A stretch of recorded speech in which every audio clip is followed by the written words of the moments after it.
বর্তমানে আমাদের 26,600 মেগাওয়াট উৎপাদন ক্ষমতা আছে।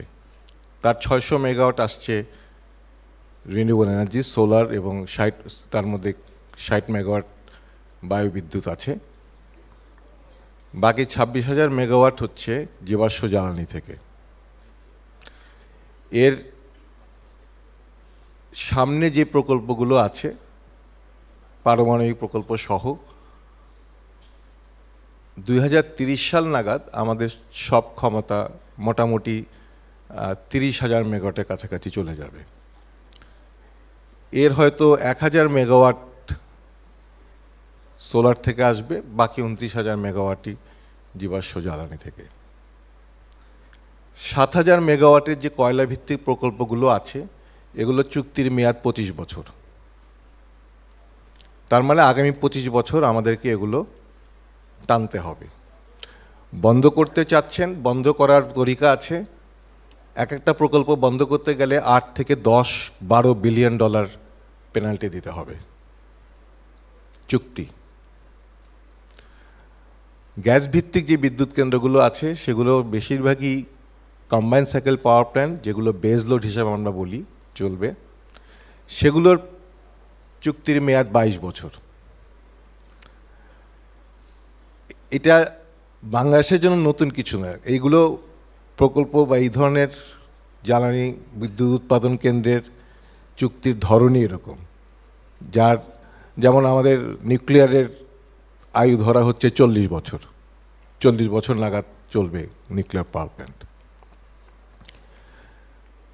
এখন এগুলোকে বন্ধ করার বা ধীরে ধীরে বের করে আনার যেটা প্রথাগত উপায়, সেটা হচ্ছে যখন শেষ হয়ে যাবে প্রকল্প তখন এটাকে বাদ দেয়া। তো তার আগে বাদ দিতে গেলে আইনগত ঝামেলা আছে, আর ফাইন্যান্সিয়াল প্রবলেম তো আছেই। এখন প্রশ্ন হচ্ছে যে আমরা কিভাবে নবায়নযোগ্য জ্বালানিকে আরও ব্যাপকভাবে আমাদের সিস্টেমে আনতে পারবো।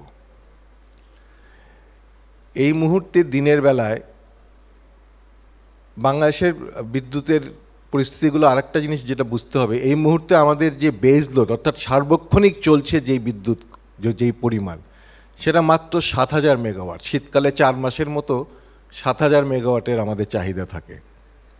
দিনের বেলায় তেল ভিত্তিক কোনো বিদ্যুৎ কেন্দ্র চলছে না এখন বলতে গেলে। সান্ধ্যকালীন সময় কিছু বিদ্যুৎ কেন্দ্র চলছে তেলের উপর, বাকি কোনো বিদ্যুৎ চলছে না। রিনিউয়েবল থেকে, সোলার থেকে আমরা 400 থেকে 600 মেগাওয়াট আমরা দিনের বেলায় পাচ্ছি এই মুহূর্তে শীতকালে। গরমকালে during the summer will have about 2,000 to 4,000 megawatt during the daytime oil-based power plant that is needed to support. তেল ভিত্তিক মানে গরমকালে আমাদের বেজ লোড 13,000 মেগাওয়াট। তাহলে দেখুন 4 মাস মতো 6,000 মেগাওয়াটের মতো বেজ লোড বা বিদ্যুৎ কেন্দ্র আমাদেরকে বসিয়ে রাখতে হচ্ছে। এটা কিন্তু ক্যাপাসিটি পেমেন্ট 100% দিতে হবে। এখন এগুলোকে কি আমরা বাদ দিতে পারবো না, কারণ সামারে তো আমার লাগছে 13,000 মেগাওয়াট বেজ লোডই, শুধু সর্বোচ্চ চাহিদা আমার 17,000 মেগাওয়াট। তো আমরা যখন বিভিন্ন ধরনের কথা বলছি, আমাদের কিন্তু সিস্টেমটাকে আগে বুঝতে হবে, এবং সেই সিস্টেম বুঝে তারপরে পরিকল্পনা করতে হবে। কিন্তু আমরা যদি এখন